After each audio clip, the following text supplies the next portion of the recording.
Hello everyone, welcome to JSP Ambience Luxury. My name is Jenny. I am the owner and creator of JSP Ambience Luxury.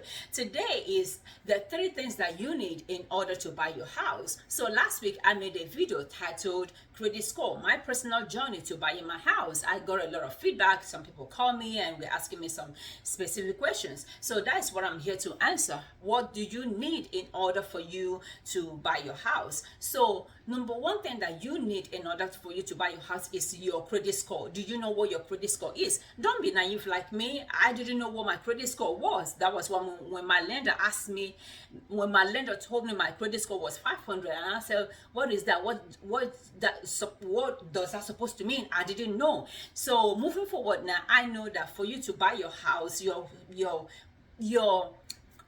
credit score should be around 600 or 620. I think from 600 to 620, that's where you're comfortable buying a house. But the thing is, even if you have 500 credit score or 400 credit score, still talk to somebody, talk to a realtor, talk to a lender.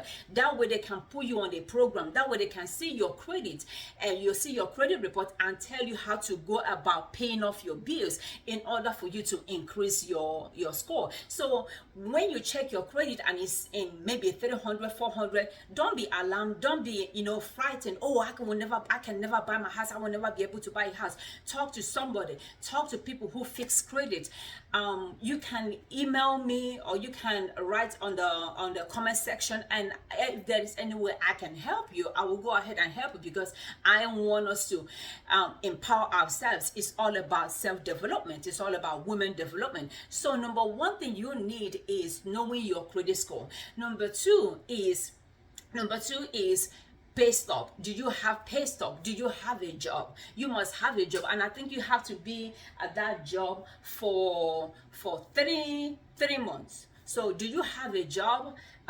Do you have a pay stub? And if you don't have a pay stub, are you self-employed? Are you a sole proprietor, or are you in a partnership with somebody? There has to be a source of income for you. I don't think just being on child support is going to cut the deal for you. So you have to have regular income that they can look at.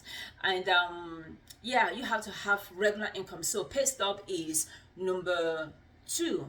And for me, I didn't have pay stub because I am self-employed. So when my lender, he looked at what I was making, he gathered everything. He gathered my tax papers and all my bank statements. He made them into one, so that way when the bank is looking, they have something that they're looking at. So number 3 that you need in order for you to buy your house is you need to go for first-time home buyer.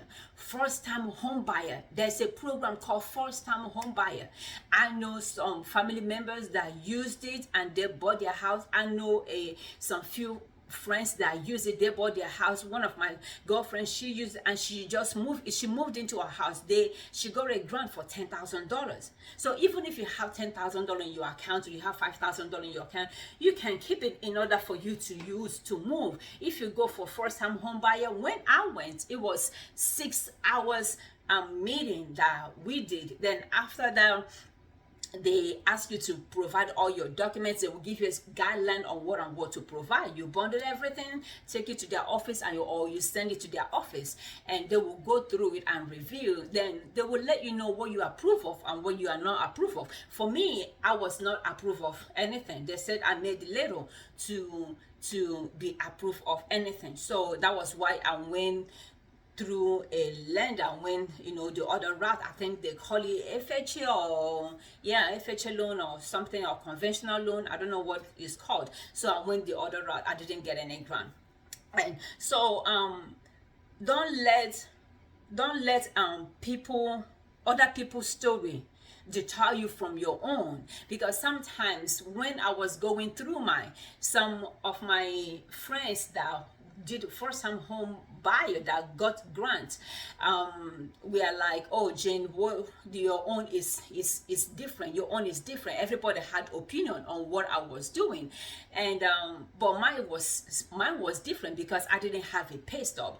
I didn't have, only my taxes was the only thing that could tell them what I was making at the end of the month. So everybody's journey is different. Just make sure you go for first time home buyer meeting. That way you can put yourself out there, because I believe that when you commit yourself, then there's every chance that you can see it through. But when there's no commitment, you might not be able to do anything. The money you are paying in an apartment or living in somebody's house, that could be towards your own. I look at buying a house as an investment. I look at buying a house as something that I'm building for my retirement. I look at buying a house as my own Wall Street, my own thing that I'm doing for me, because tomorrow, God forbid, if something happened, you can go and get the equity in your house and solve a problem. When you go into a bank, that's kind of, very difficult for you as a single woman to go to the bank to ask them for a loan. It's really not there. So we're going to take a commercial break. When we come back, I'm going to round up, because I don't want this video to be a long. Okay, ladies, so we have this gift at the shop. This is our Christmas gift. This is our Christmas collection. So when you buy it, it's already wrapped for you. You just give it to your friend, your family members, your mom, your dad. This is our Christmas bundle that we have for you to give to your family members. This is lovely. So we have it in the shop. It's not online. We have this bundle in the shop. We have it for this color. We have purple and we have red. So come visit us at 6719 Resistance Road, Baltimore, Maryland 21215. Okay, so in conclusion, don't let people tell you what you can and what you cannot do. Don't let somebody tell you, oh, you don't make enough, therefore you're not going to be able to buy a house. That is naysay. That's what people are going to be saying in your ears. Once you see, I believe one thing in life, that when you take one step, just one step, God takes two steps. When you take two steps, God takes four steps. He multiplies whatever step you take. The problem we have is we don't want to take any step. We want to sit down and hoping, believing that one day manna is going to fall from heaven. That was back in the days. These days, sometimes you need to get a ladder, climb up to the sky to clear the fog, to clear the clouds, so manna can fall from heaven. Sometimes we are not born with, all of us are not born with silver spoon. We are born with wooden spoon or with no spoon at all. So we have to make use of what is out there. We have to work harder than every other person. So, and especially being a single woman, you got to be proactive. You got to be, everything you're doing should be intentional. Everything you should be doing should be like an investment. What is your intention towards getting your house? What are you trying to leave a legacy for your children? Are you trying to live a happy person when you get older? Do you want to have your own thing that you can call your home? In my family, no, women are not allowed to build their own house. Women, I can't remember any female in my family that built her own house. So me building my own house, me having my own house is a pride. It's something that I enjoy, I love. It's just something, out of this world for me. So that's the same energy I want to put into you. That is part of self-development, that you should develop yourself. I believe that the difference between successful people and unsuccessful people is successful people put action. Unsuccessful people don't put action at all. So what is your action when you talk to a lender, when you talk to a realtor, when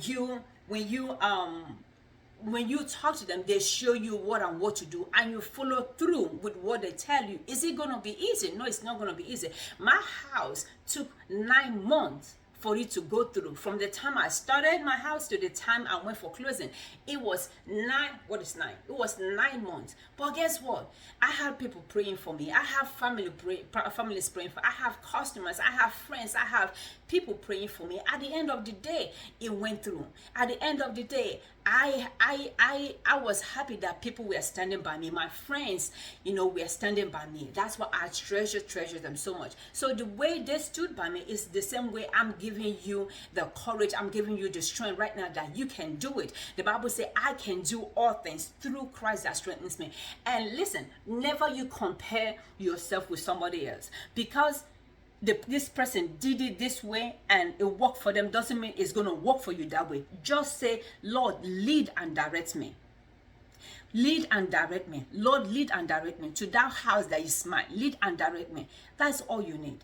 With God on your side, all things are possible. Remember, the Bible says those that appear before him, they go from strength to strength. Woman, I need you to develop yourself. I need that woman, I need her to develop and have wings, because whether a man is there or a man is not there, we can handle our life. We'll get our lives put together. We can handle ourselves. We can handle our children. We can handle this person inside of us.